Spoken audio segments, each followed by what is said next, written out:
Why is it that when we play video games, we'll spend hours doing monotonous work like building our village or killing the same goblins over and over again to rack up points to level up, and somehow this is fun?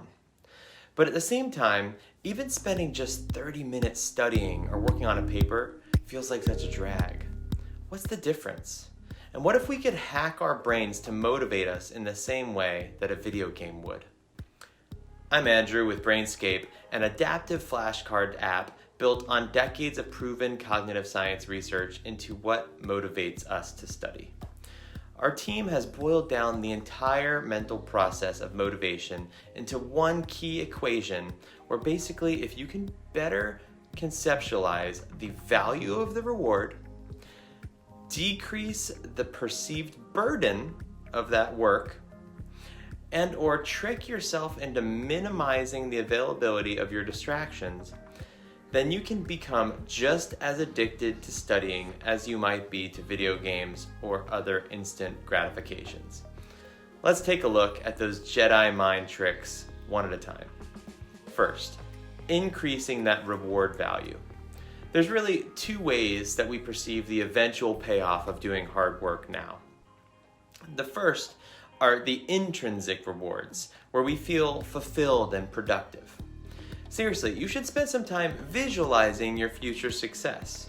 Really meditate on it. Getting into the top grad school, getting your dream job, telling your family, think how happy you'll feel. Also visualize the inverse of that, having to tell everyone that you failed. It might sound dark, but imagining having to tell your friends or parents that you blew it can sometimes be the strongest motivator at all. The second type of rewards or punishments are the extrinsic ones. For example, consider telling people about your new daily study habits that you plan to stick to so that they can hold you to it. Or brag about how you're going to get your paper done 2 weeks before everyone else or 2 weeks before it's due. This way, if you don't do it, you're not only letting yourself down, you're impacting your external reputation as someone who sticks to their promises. If that doesn't work, a good last resort is to trick your brain by setting interim goals to reward yourself. Maybe after you finish every 10 flashcard study round in Brainscape, you let yourself have a little bite of your snack or a minute to check your phone, as long as you don't get sucked in. Or maybe you could set even bigger rewards for the larger goals, like I'm not hanging out with my friends again until I feel moderately ready for my exam. Of course, if your study goal is too big and amorphous, it might be really hard to come up with those micro rewards until you figure out how to break it down. Which brings me to the next part of our motivation equation, decreasing the burden of work that our brain perceives. This is almost always a function of breaking your one giant task into lots of small, fun, easy tasks with a reward after each. To stay motivated, you have to see constant small achievements and feedback, so nothing feels like just one giant schlep. This is exactly what keeps video games engaging.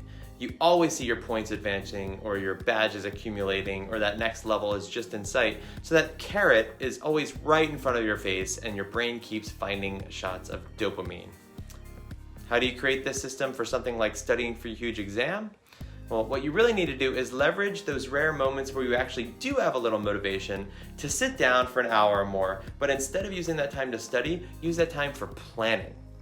You should plan to expect that future you is almost definitely going to be even less motivated to study than you are right now. So your goal in planning is to make it dead simple for future you to study even if future you only has 5 minutes of available focus. Seriously, write down all the small things you need to accomplish or master along the way toward your huge goal, and think about what items on that to-do list that you could squeeze into tiny breaks throughout a typical day without you having to think too much or get your brain situated to study. Future you is going to appreciate current you setting you up for quick wins. And if you're using Brainscape, this is super easy because maybe you're making flashcards at a computer, so that future you could just whip out your phone, knock out a couple cards every time you have a couple minutes without really having to think too much. And remember, because Brainscape uses spaced repetition, you'll never even have to think, what am I going to review now? You just whip out your phone, push the study button, and Brainscape knows exactly which flashcards to show you in which order, so you're decreasing that mental burden.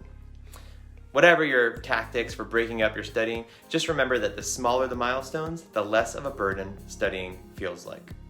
And that brings me to the third major part of the equation, making your distractions less available. There's unfortunately nothing you could do to make a delicious distraction less valuable, but you can hack your environment so the distractions are out of sight and out of mind. Just like with the reward value, there are internal and external distractors. The internal distractors are all those things on your to-do list occupying your mental space internally, calling your mom, washing the dishes. If those are things that you have to do anyway, consider just doing them right now before you study, or at least write down what you have to do so they're not occupying your mental space. The second type of distractors are the external distractors, and the biggest one is your phone. If you're in study mode, just put your phone in airplane mode. Even a 3-second text distraction from a friend can shake you out of your zone and cost you over 10 or 20 minutes to get back to that focus and motivation that you had. Shut yourself in a boring closet with no stimulus if you have to. And finally, if improving your rewards or decreasing your burdens or removing distractions doesn't improve your motivation, I'm going to give you one last bonus motivation tactic. Practice psychological warfare. Tell yourself, at the count of 10, I'm just going to effing do it and start studying.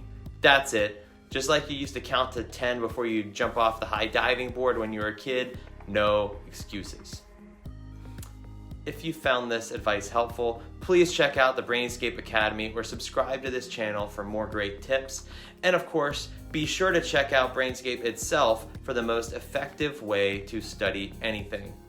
If you keep following these resources, I have no doubt that you will be able to rise to your challenge.